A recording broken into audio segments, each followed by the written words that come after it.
Yang pertama akan kita bahas adalah pengertian sifat wajib Allah. Apa sih yang dimaksud dengan sifat wajib Allah? Sifat wajib Allah adalah sifat-sifat yang pasti ada dan pasti dimiliki oleh Allah, yang sesuai dengan keagungannya sebagai pencipta alam semesta beserta isinya. Untuk membantu mempermudah adik-adik menghafal sifat-sifat wajib Allah, mari kita dengarkan syair berikut ini. Wujud kidam baqa mukhalafatul lil hawadisi qiyamuhu binafsihi wahdaniyat kudrat iradat ilmu hayat sama basar kalam qadiran muridan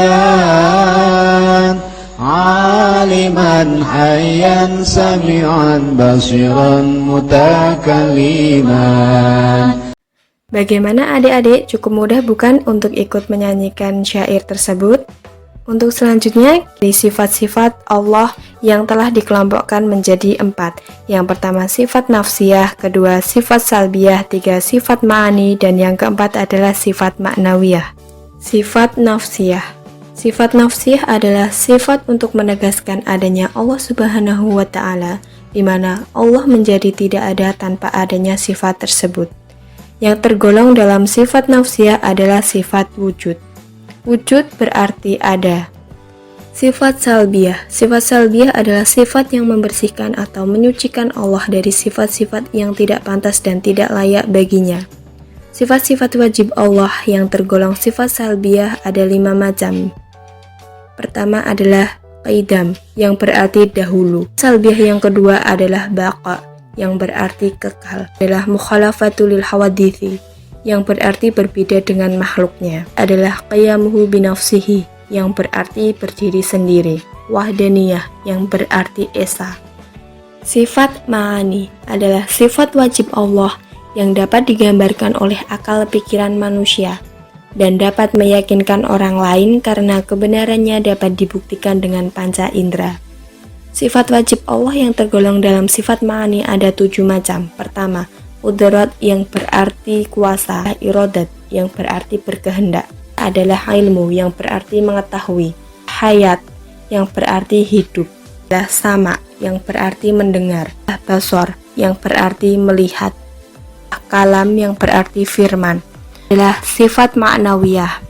Sifat maknawiyah adalah sifat-sifat yang berhubungan dengan sifat ma'ani atau merupakan kelanjutan dari sifat-sifat ma'ani. Sifat maknawiyah juga. Sifat maknawiyah yang pertama adalah qadiron, yang berarti yang maha kuasa.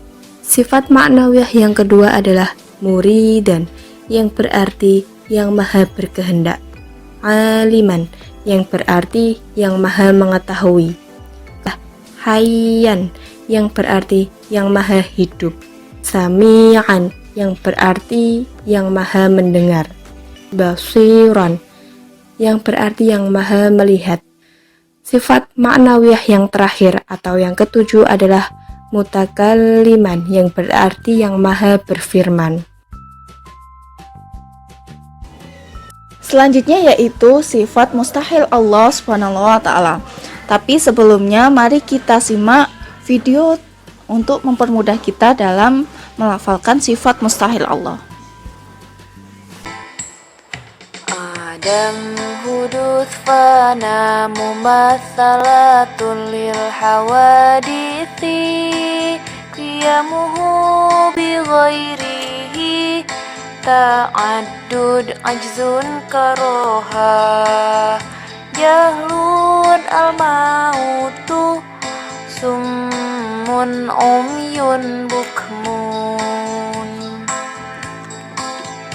kaunuhu ajizan kaunuhu mukrohan kaunuhu jahilan kaunuhu mayitan kaunuhu as-samma kaunuhu a'ma abkama. Nah, Sifat mustahil Allah yaitu sifat yang tidak mungkin ada dan tidak mungkin dimiliki oleh Allah SWT sebagai pencipta alam semesta. Nah, sifat mustahil Allah itu ada 20, yaitu kebalikan dari sifat wajib Allah. Pengertian sifat jaiz bagi Allah Subhanahu wa taala. Sifat jaiz Allah adalah sifat kebebasan Allah, yakni kebebasan yang dimilikinya sebagai Tuhan semesta alam. Berikut adalah macam-macam sifat jaiz bagi Allah Subhanahu wa taala. Berikut ini kebebasan mutlak yang dimiliki oleh Allah Subhanahu wa taala. Yang pertama, kebebasan untuk mencipta atau tidak mencipta sesuatu. Sifat jaiz bagi Allah yang kedua adalah kebebasan untuk mengatur semua makhluk sesuai yang dikehendaki oleh Allah. Nah, pembahasan yang terakhir yaitu mengenai contoh perilaku orang yang beriman kepada sifat-sifat Allah Subhanahu wa taala. Contoh perilaku yang pertama yaitu menyembah Allah Subhanahu wa taala dan tidak menyekutukannya dengan yang lain.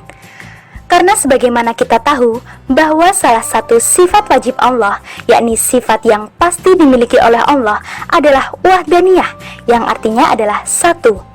Kemudian yang kedua yaitu tidak berprasangka buruk kepada Allah walaupun hanya dalam hati. Hal tersebut karena Allah Subhanahu wa taala itu memiliki sifat sami'an, yang artinya yang maha mendengar. Kita sebagai manusia yang merupakan salah satu makhluk ciptaan Allah Subhanahu wa taala tidak patut untuk memiliki sifat sombong. Hal tersebut karena semua makhluk ciptaan Allah itu bersifat fana atau rusak, dan hanya Allah Subhanahu wa taala lah yang bersifat baqa atau kekal.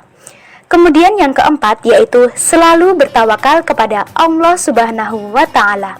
Allah Subhanahu wa taala juga memiliki sifat jaiz, yakni sifat kebebasan Allah. Dan salah satu kebebasan Allah Subhanahu wa taala adalah mengatur semua makhluk sesuai dengan yang Dia kehendaki.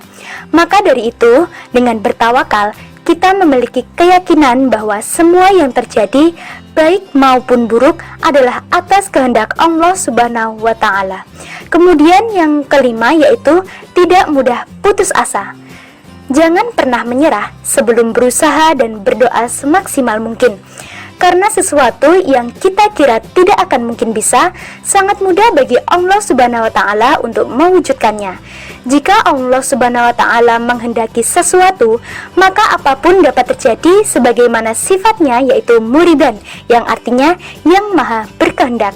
Dan contoh perilaku yang terakhir yaitu tidak mencuri barang milik orang lain meskipun tidak ada orang yang melihat.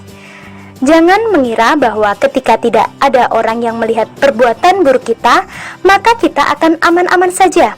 Ingatlah selalu bahwa Allah Subhanahu wa taala itu memiliki sifat basiran, yang artinya adalah yang maha melihat.